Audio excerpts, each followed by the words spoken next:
우리 시대 좋은 경영의 교사 스티븐 코비가 지은 책이 있습니다. 소중한 것을 먼저 하라라는 책이 있는데 이 책을 읽어봤는데 거기에서 보면 한 비유가 나오는데 어느 강사가 한번 청중들 앞에 가서 큰 항아리를 들고 가지고 나왔어요. 그래서 사람들 앞에 이 항아리 속에 돌을 몇 개나 집어넣을 수 있겠냐 이렇게 묻는 거예요. 그러니까 사람들이 가만히 이렇게 쳐다보는 겁니다. 그러니까 자기 탁자 밑에 준비해둔 큰 돌을 가득 채웁니다. 그러고 난 다음 이렇게 묻습니다. 항아리가 꽉 찼습니까? 더 이상 채울 수 없습니까? 아니면 채울 수 있습니까? 이렇게 묻으니까 사람들이 더 이상 못 채웁니다. 그러는 거예요. 그러니까 이번에는 자기 탁자 밑에서 자갈들을 꺼내는 겁니다. 자갈들을 꺼내서 위에다 붓고 흔드니까 자갈이 쑥 밑으로 들어가는 겁니다.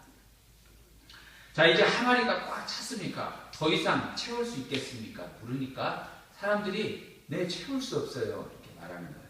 그러니까 다시 한번 탁자 밑에 있는 모래를 꺼내서 그 위에 자갈 위에 붓어요. 그러니까 다시 흔들어서 하니까 모래가 쑥 밑으로 잠긴다는 거예요. 항아리 속에 가득 찼어요. 자, 이제 항아리를 채울 수 있겠습니까? 그러니까 사람들이 이제 머뭇거립니다. 그러니까 그 사람이 탁자 밑에 있는 물을 꺼내서 물을 가득 채웁니다. 이제 항아리에 물은 가득 찼다라고 말하고 있습니다. 이 강사가 처음부터 이대로 한 것은 무엇을 말하는 거냐면 우선순위가 무엇인가? 만약 처음에 물 넣고 모래를 넣고 했다면 자갈까지 넣었다면 이곳에 돌은 넣지 못했을 거라는 겁니다. 그러나 돌부터 그리고 자갈, 모래, 물을 넣으니까 가득 차게 됐다는 거예요. 빈틈없이. 이것은 우리의 삶의 우선순위를 가리키고 있는 것입니다. 우리는 아무리 바빠도 열심히 많이 살지만 우리가 성취하지 못하는 많은 일들이 있습니다. 이것은 우리의 삶에 있어서 많은 것들이 마찬가지라는 겁니다. 그런데 우리 삶에 있어서 사람들은 예수 그리스도는 바쁜 삶 가운데 기도를 제일 먼저 했는데 우리의 삶에 있어서 바쁘면 다른 일 먼저 하는 겁니다. 그런데 우리 삶에 있어서 내가 열심히 한다고 해서 그 일을 이룰 수도 없고 성취할 수도 없다는 겁니다. 기도는 우리 삶에 가장 중요시하고 우선순위 되어져야 할 것입니다. 왜냐하면 예수님께서는 기도하심으로 모든 사역의 첫 번째 일을 감당하셨고 이루셨다는 겁니다. 모든 일 앞에서 기도하심으로 사역의 일을 완성하셨어요. 그리고 예수님께서는 마지막 십자가에 못 박혀 죽으실 때 그 고백 다 이루었다라고 했어요. 사람이 마지막에 떠날 때 그가 하는 고백이 뭐냐? 허무하다. 참 허무하다. 이런 겁니다. 그러나 예수님께서는 다 이루었다라고 말씀하셨다는 겁니다. 예수님께서는 기도하심으로 사역을 이루고 그걸 모든 걸 했기 때문에 다 이루었다라는 겁니다. 우리는 내 삶을 이루고자 하나 이룰 수 없다는 겁니다. 우리가 기도할 때 하나님께서 역사하시고 하나님께서 하시는 겁니다. 그러므로 우리의 삶에서 가장 우선순위는 뭐냐? 기도해야 한다는 겁니다. 오늘 기도해야 하는 이유가 무엇인지 구체적으로 나눠보도록 하겠습니다. 기도해야 하는 이유 첫 번째는 영을 깨어있도록 하는 것이기 때문입니다. 골로새서 4장 2절 말씀, 기도를 계속하고 기도에 감사함으로 깨어있으라. 기도는 쉼없이 계속되어야 합니다. 기도는 습관적으로 반복적으로 해야 하는 것입니다. 습관은 의식하지 않은 상태에서 저절로 나오게 되는 것인데 예수님께서는 십자가를 지시기 전날 밤 누가복음 22장 39절에 보면 습관을 따라 감람산에 가서 기도하셨다라고 했어요. 습관을 따라 기도하셨다라고 했습니다. 십자가에서 죽으셔야 하는 그 순간에 기도하시러 가셨습니다. 십자가로 못 박혀 죽이시기 전에 예수님께서 무엇을 하시겠습니까? 우리가 생각하기에 내가 아는 모든 사람들을 불러다 놓고 나는 곧 죽는다. 내 얘기를 한번 들어보라. 이런 얘기를 해야 할 텐데 예수님께서는 기도하러 가셨다는 겁니다. 사람이 중요한 일이 있으면 그것에만 몰두합니다. 다른 것에는 쳐다보지 않고 자기 하는 것에만 하는 겁니다. 기도하지 않는다는 겁니다. 또 어떤 사람은 기도도 몰아서 한다면 좋다라고 생각합니다. 어떤 사람이 수련회 가서 빡세게 3일 동안, 4일 동안 기도합니다. 수양에 가서 기도합니다. 이것을 기도하면 1년 내내 갈 것이라고 기대하는 사람이 있어요. 1년 내내 갑니까? 일주일. 막 은혜 받고 집에 가자마자 우리 남편이 아니면 시어머니가 자녀가 아니면 우리 아내가 나를 힘들게 하면 바로 무슨 게 나옵니다. 그래 바로 떠나가 버리죠. 기도는 순간적으로 다 은혜 받았던 게 나가는 또 해야 한다는 겁니다. 우리가 살아가는 인스턴트 시대 그거예요. 뭐 한 번 하면 충분히 채워질 것 같다. 그것이 아니라는 겁니다. 마치 4일 동안 우리가 어떤 학생이 시험을 보고자 날 새서 4일 동안 중간이나 기말을 열심히 준비합니다. 그런데 암기한 것을 다 쓸 것 같아서 다 썼는데 일주일 지나면 다 잊어버립니다. 그렇지 않습니까? 중간고사 때 학생들이 외우는 한자가 보통 300단어, 400단어가 넘습니다. 그러나 일주일 지나면 한일 2위밖에 못 써요. 그럼 더 이상 하늘천 따지 못 쓰는 거예요. 어려워서 못 써요. 그때만 반짝일 뿐이에요. 기도는 무엇이냐면 호흡과 같다고 했습니다. 호흡은 지속되지 않으면 심장이 멎어버립니다. 지금 육적인 심장이 뛰고 있다. 그래서 기도하지 않고 있다는 겁니다. 사람들은. 그러나 영적인 심장에 여러분 감감이 생각해 보십시오. 영적인 심장은 멎어버렸다는 겁니다. 기도하지 않는 사람은. 내가 혹 이것을 진단하려면 예배를 드릴 때 은혜가 되고 아멘이 되고 기쁨이 충만해진다면 영적인 심장이 뛰고 있는 것입니다. 그러나 내가 예배 시간만 되면 잠이 오고 맹숭맹숭하고 도대체 예배를 내가 왜 가야 하는지 아니면 습관적으로 그냥 나오는 그렇다면 여러분 이 기도는 영적으로 죽어가고 있다는 겁니다. 기도는 죽어가 있어요. 영적인 생명이 멎어가고 있다는 것입니다. 또한 쉬지 말고 기도하라고 말씀하고 있어요. 기도는 해도 좋고 안 해도 좋고 하는 옵션의 문제가 아니라 죽고 사느냐의 문제입니다. 우리가 영이 죽으면 모든 것이 죽는 것입니다. 여러분 이 땅에 우리 사람은 우리의 육의 생명을 살리는 데 사람은 관심이 있지만 예수 그리스도께서는 영을 살리는 겁니다. 예수님께서 우리에게 허물과 죄로 죽었던 우리를 살리셨고 하나님의 나라에서 우리를 영원하게 살리셨다는 겁니다. 그것을 기억해야 돼요. 우리의 영적인 생명을 살리는 것에 우리는 초점을 맞춰야 하는 겁니다. 특별히 기도할 때 감사함으로 하는 겁니다. 감사함으로 할 때 우리 여기서 하는 거예요. 하나님께서 받으시는 가장 기뻐하는 것 중에 하나인데 우리 삶에 부딪히는 모든 역경의 상황 속에서 하나님께 감사함으로 기도할 때 하나님께서 감사로 응답해 주신다는 말씀했어요. 데살로니가서 5장 18절 범사에 감사하라. 이것이 그리스도 예수 안에서 너희를 향하신 하나님의 뜻입니다. 감사함으로 기도할 때 하나님의 뜻이 이루어지는 겁니다.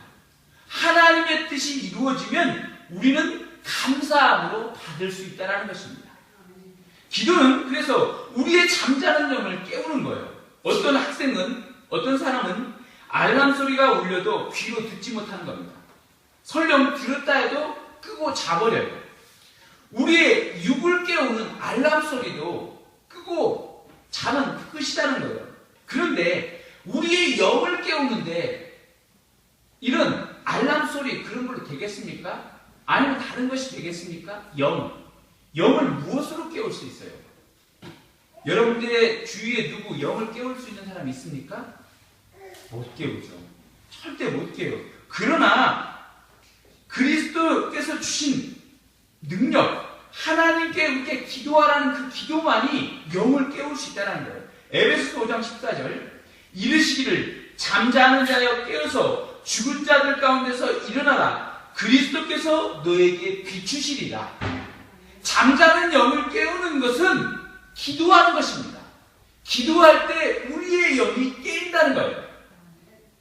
기도할 때 예수님께서 죽어버린 나사로에게 뭐라고 말씀했냐면 나사로야 일어나라 그랬어요. 나사로야 일어나라 그랬죠. 그랬더니 나사로가 벌떡 일어나서 나와 걸었습니다. 죽은 영혼도 죽은 사람도 그리스도께서 말씀하시니 일어났다는 겁니다. 기도는 하나님의 영을 받는 거예요. 그리스도의 영을 받는 것입니다. 기도할 때 우리 영이 깨어서 그리스도의 생명의 영을 받을 수 있게 되는 것입니다. 그러므로 기도하시기 바랍니다. 여러분 이 시대에 우리가 기도하지 않으므로 하나님의 능력의 역사가 나타나지 않는 것입니다. 이 시대에 여러분 뛰어난 무엇이 첨단 과학이 필요한 것이 아니라 기도하는 사람이 필요하다는 것입니다. 기도할 때 하나님께서 역사하세요. 기도하는 사람을 하나님께서 기다리고 계시다는 겁니다. 우리는 그래서 말씀을 들을 때마다 찬양할 때마다 우리 기도할 때 우리의 영이 내 기쁨에 내 영이 뛰는 거예요. 내 영이 감사함으로 받게 된다는 겁니다. 우리가 군대에 가면 5분 대기조가 있습니다. 5분 대기조는 즉각적인 전투에 돌입할 수 있도록 하는 건데 5분 안에 모든 것을 갖춰야 돼요. 잠자거나 쉬고 있더라도 군장을 뿌리고 전투화를 신고 소창과 탄약까지 옆에 두고 잡니다. 그래서 5분 대기가 떨어지면 바로 이것을 탄창을 차고 총을 메고 뛰어가서 어떤 곳에 집합하는 겁니다. 그래서 사이렌 소리가 들리거나 그러면 바로 출격 명령이 떨어지면 바로 가서 누구를 부대의 위험이 처하거나 어떤 공격 명령을 바로 기다리는 겁니다.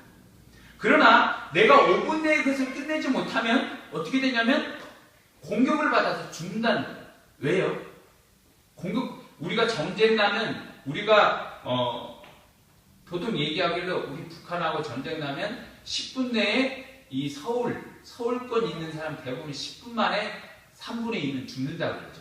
왜냐? 미사일이 이미 다 와서 죽기 때문에. 그래서 5분 대기조는 뭐냐면 살려면 5분 안에 뭘 끝내야 한다는 거예요. 자기가 지켜야 한다는 거예요. 이것과 마찬가지예요. 우리의 삶은 끊임없이 영적으로 깨어있지 않으면 우리는 죽게 된다는 겁니다. 성경에서 뭐라고 했냐면 깨어 기도하라 우는 사자가 너희를 삼키려 한다고 했습니다. 우리의 영을 끊임없이 사탄이 죽이기를 바란다는 겁니다. 그래서 우리가 깨어있지 않으면 우리는 살 수 없다는 겁니다. 사탄으로부터 이 세상 악한으로부터 우리가 영으로부터 깨어 그리스도의 생명의 능력을 받아서 살 수 있는 존재가 될 수 있기를 소원합니다. 두 번째, 기도해야 하는 이유는 복음을 전도하도록 하기 위해서입니다. 골로새 4장 3절 같이 한번 읽겠습니다. 시작. 또한 우리를 위하여 기도하되 하나님이 전도하는 문을 우리에게 열어주사 그리스도의 비밀을 말하게 하시기를 구하라. 내가 이 일 때문에 내 힘을 당하게 하노라. 아멘. 자, 우리를 위하여 기도하되 그랬습니다. 먼저 기도는 뭐냐면 다른 사람을 위해서 하나님의 영으로 지켜달라고 기도하는 거예요. 제가 여러분을 위해서 끊임없이 새벽마다 기도하는데 그 기도는 뭐냐면 제가 여러분에게 삶을 어떤 것을 도움을 줄 수 있는 것은 없습니다. 물질적으로 줄 수도 없고 어떠한 능력도 해줄 수 없습니다. 그러나 기도할 때 성령께서 여러분을 지켜주신다는 거예요. 위로해 주시고 보호해 주신다는 겁니다. 좌절할 때 일으켜 세우신다는 겁니다. 기도할 때 그런다는 거예요. 또한 기도는 어떻게 하냐면 전도할 문을 우리에게 열어주는 힘을 주신다라고 했어요. 기도는 어떤 사람을 지키시고 보호하기도 하지만 그 사람을 전도할 수 있도록 하나님의 영에 들어갈 수 있도록 하는 작업을 하게 한다는 겁니다. 그렇게 한다는 거예요. 우리가 누가복음 19장 10절에 뭐라고 했냐면 인자에 온 것은 잃어버린 자를 찾아 구원하려 하심이라 그랬습니다. 그래서 우리의 사명은 뭐냐면 예수 그리스도께서 잃어버린 영혼을 찾아 구원하시도록 하는 하나님의 뜻, 그를 구원하시려거나 하나님의 뜻을 위해서 기도하는 거예요. 끊임없이 기도할 때 성령께서 그의 음성을 두드리시는 거예요. 그의 마음을 두드리셔서 그리스도의 복음의 말씀이 들어갈 수 있도록 역사하게 하는 것입니다. 자, 너희는 가서 모든 민족을 살아 제자 삼으라 이렇게 말씀하고 있어요. 그렇죠? 제자 삼으라 말씀하고 있어요. 그 가운데 제자들에게 주신 말씀이 하면 너희는 끊임없이 기도하라는 겁니다. 기도할 때 우리가 기도하면 그 사람의 심령의 마음을 두드리게 되는 겁니다. 그래서 전도할 수 있게 되는 거예요. 내가 누군가를 기도하고 싶지 않습니까? 여러분 가운데 여러분 가운데 다 믿습니까? 여러분의 친척이 다 믿습니까? 그러나 그 가족을 구원시키려고 하는데 기도하지 않는 사람이 있다면 어불성설이라는 겁니다.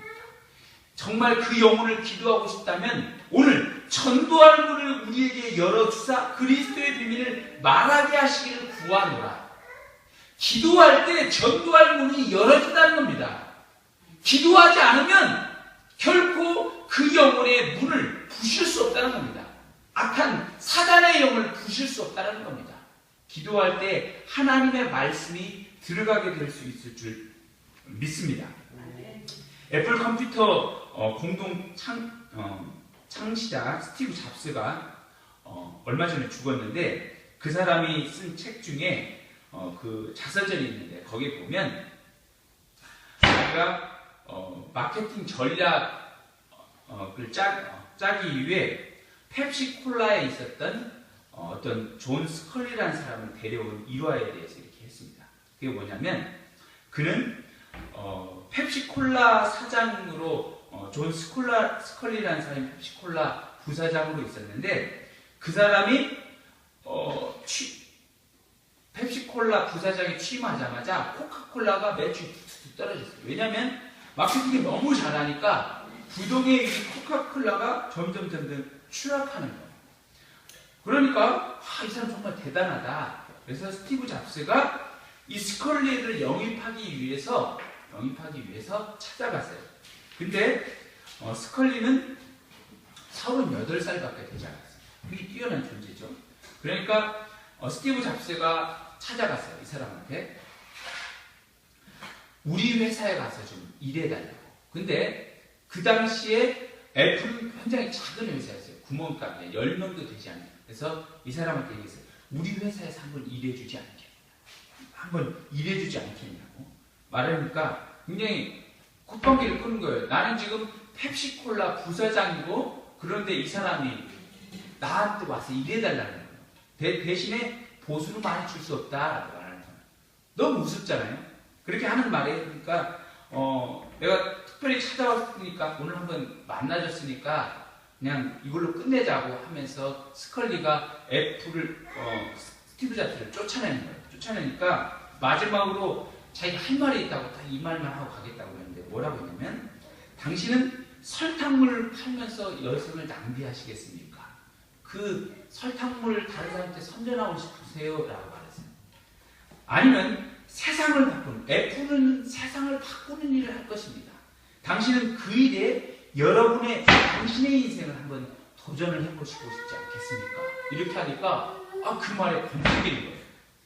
내 인생이 설탕물을 파는 인생이 아니라 세상을 바꾸는 일인데 그래서 스티브 잡스한테 왔어요. 그래서 애플이 오늘날 이 시대의 변혁을 일으키지 변혁했다는 겁니다. 마치 이것과 같아요. 우리는 우리의 인생에 예수 그리스도가 있어요.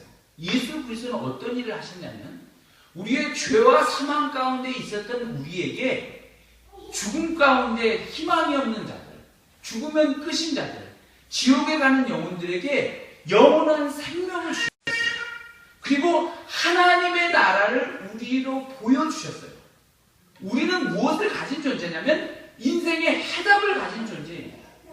생명의 키를 가진 존재이고 이 모든 인류 역사를 변화시킬 수 있는 변혁, 키를 가지고 있는 존재입니다. 그 존재가 뭐냐? 기도할 수 있을 때 우리 인생에 이 모든 인류 가운데 변혁을 주실 수 있다는 겁니다. 우리는 예수 그리스도를 통해서 우리 인생 가운데 하나님의 놀라운 비전을 말씀할 수 있다는 겁니다. 이 시대에 우리에게 그리스도가 있습니다. 이 능력, 놀라운 능력이 뭐냐? 기도함으로 놀라운 능력이 나타내진다는 겁니다. 믿습니까? 여러분 안에 그리스도 예수가 있습니까? 아멘? 그러나 기도하지 않는 그것은 능력이 나타나지 않는다는 것입니다. 여러분, 기계를 움직이는 것이 무엇입니까? 가솔린입니다. 가솔린을 넣지 않으면 기계가 일어서지 않고 움직이지 못합니다. 아무리 뛰어난 BMW, 롤스로이스 자동차일지라도 기름을 넣지 않으면 움직이지 않는다는 겁니다. 여러분 안에 뛰어난 생명력인 그리스도가 있을지라도 여러분이 기도하지 않으면 이 땅에서 여러분만 구원받고 끝나는 인생이 되는 것입니다. 혹 내가 구원받았다고 할지라도 내가 기도하지 않을 때 내 영은 사단이 조금씩 갉아먹어서 내 영혼이 시들어버리고 그리스도 예수를 내팽개쳐버리는 존재가 된다는 것입니다. 그러므로 여러분, 기도할 수 있기를 소원합니다. 기도할 때 여러분을 통해서 놀라운 하나님의 전도의 문이 열리게 하실 줄 믿습니다. 세 번째, 기도해야 하는 이유는 하나님의 뜻이 이루어지게 하기 때문입니다. 사장 4절, 그리하면 내가 마땅히 할 말로써 이 비밀을 나타냅니다. 특히 구할 것은 복음의 비밀을 공포하고 선언할 수 있도록 기도해야 한답니다. 이 비밀을 능력은 전한 비밀을 나타내리라. 예수님의 삶의 사역은 뭐냐면 오직 기도로 실현했다는 겁니다. 기도로 하나님의 뜻을 받았습니다. 예수님은 하나님입니다. 그렇죠? 성부, 성자, 성령이에요. 그렇지만 예수님은 이 땅에 오셔서 끊임없이 하나님께 물었어요. 내가 무엇을 해야지요? 내가 무엇을 해야지요? 아직 때가 되지 않았군요. 그러면서 예수님께서는 33살 십자가에 못 박히기 전까지 예루살렘에 가셔서 자기 십자가를 지지 않았습니다. 그 전까지. 그러니까 하나님이 원하신 시간에 하나님이 원하는 때에 가셨다는 겁니다. 우리는 끊임없이 내 인생을 내 뜻대로 주장하고자 합니다. 내가 원하는 때에 우리의 가족이 무엇이 되어 있어야 하고 내 생각대로 무엇이 되어 있어야 합니다. 그러나 그것은 되지 않는다는 겁니다. 끊임없이 내가 내 뜻대로 하려고 하지만 내 뜻은 벗어나 있고 제대로 되지 않는다는 것입니다. 하나님의 뜻이 임하면, 하나님의 뜻이 역사하면 그 모든 것들이 가장 빠른 길, 지름길로 갈 수 있게 되는 줄 믿습니다. 여러분, 하나님께서 광야 애굽에서 출애굽한 이스라엘 백성들에게 바로 가나안 땅에 들어가게 하지 않고 40년 동안 광야를 맴돌게 했습니다. 그리고 난 다음에 40년이 지나고 난 다음에 그들이 훈련받아서 하나님만을 온전히 섬기는 자, 그리스도 예수를 구주로 영접하는 자로 훈련시켜 주셨어요. 그랬더니 그들이 가나안 땅에 들어가자마자 곧바로 쑥쑥쑥 들어가게 됐다는 겁니다. 그렇지 않습니까? 여리고성을 무너뜨릴 때 며칠 걸렸어요, 여러분? 7일 만에 끝내버렸습니다. 만약 여러분 하나님께서 그들에게 훈련시키지 않고 그들 뜻대로 나 광야 바로 벗어나자마자 40년이 아니라 사흘이면 지나가는 광야를 바로 지나가서 가나안 땅에 가봤으면 그들은 가나안 땅에 가서 그들 다 죽었을 것입니다. 아마 평생 전쟁하다가 여리고성을 점령하지도 못하고 그냥 주저앉았을 것입니다. 그러나 하나님께서는 그들을 하나님의 뜻으로 사용하셔서 하나님의 말씀을 알게 하시고 하나님의 뜻을 알게 하시니까 여리고성을 7바퀴 들고 외쳐버리니까 여리고성이 무너뜨려버렸어요. 끝나버렸다는 겁니다. 여러분, 하나님의 뜻을, 기도함으로 하나님의 뜻을 행할 알 때 가장 빠른 길을, 지름길을 가게 되는 줄 믿습니다. 이것들을 소망하지 않습니까? 여러분, 이 가을에 기도하시기를 소원합니다.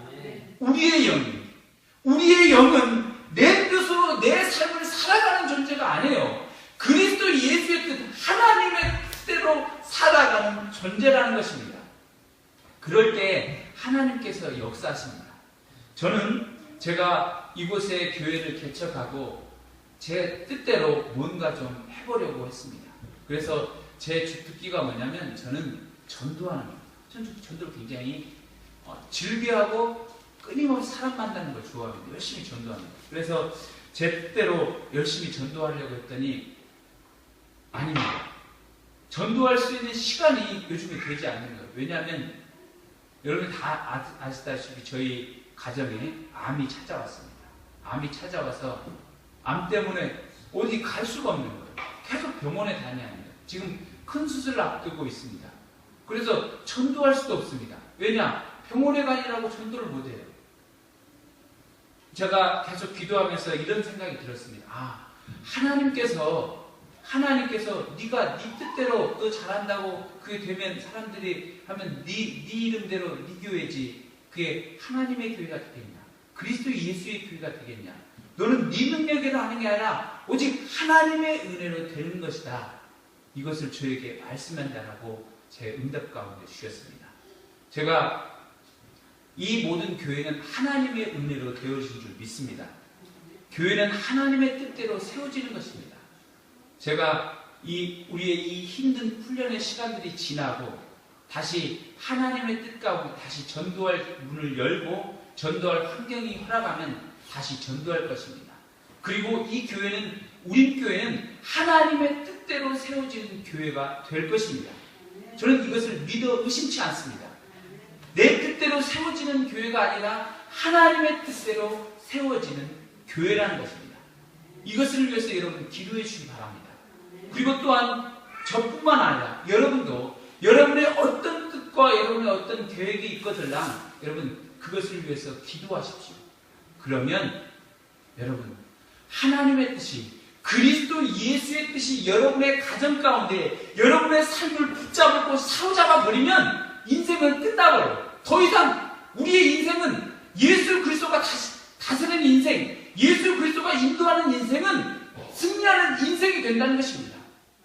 내가 기천에 취하고 어떤 상황이 아무리 처절한 상황이 있을지라도 일어서게 된다는 것입니다. 믿습니까? 예수 그리스도가 십자가에 못 박혀 죽을 때 모든 것은 세상의 끝이라고 생각되었습니다. 그러나 예수님은 십자가에 못 박혀 죽으시고 다시 부활하셔서 이 땅의 왕으로, 이 세상의 왕으로, 하나님 아들의 왕으로, 하나님의 아들로, 그리고 하나님 보좌 우편에서 다시 오신 재림의 구주로 오신다고 선포하셨다는 것입니다. 오직 그래서 하나님의 뜻이 여러분의 가운데 온전히 행할 수 있도록 기도하시기 바랍니다. 우리는 그래서 이 땅 가운데 기도하는 존재입니다. 우리가 기도할 때 우리 절박하면 기도한다. 우리 삶의 모든 것 가운데 절박하면 내 자신이 절박하다. 내 인생의 모든 문제가 절박하다. 그렇게 생각하시고 영을 깨워 기도하시고 내가 전도할 자를 선택하고 하나님의 뜻이 내 삶 가운데 온전히 투영되도록 이 축복의 은혜가 내리도록 기도할 수 있기를 바랍니다. 그러면 우리는 축복받은 자예요. 기도하면 축복받은 자예요. 내 삶이 지금 혹 부족하고 내 삶이 혹 힘들고 어려울지라도 그리스도 예수께서 함께 하시는 축복받은 자입니다. 이 놀라운 은혜가 저와 여러분의 있기를 간절히 소원합니다.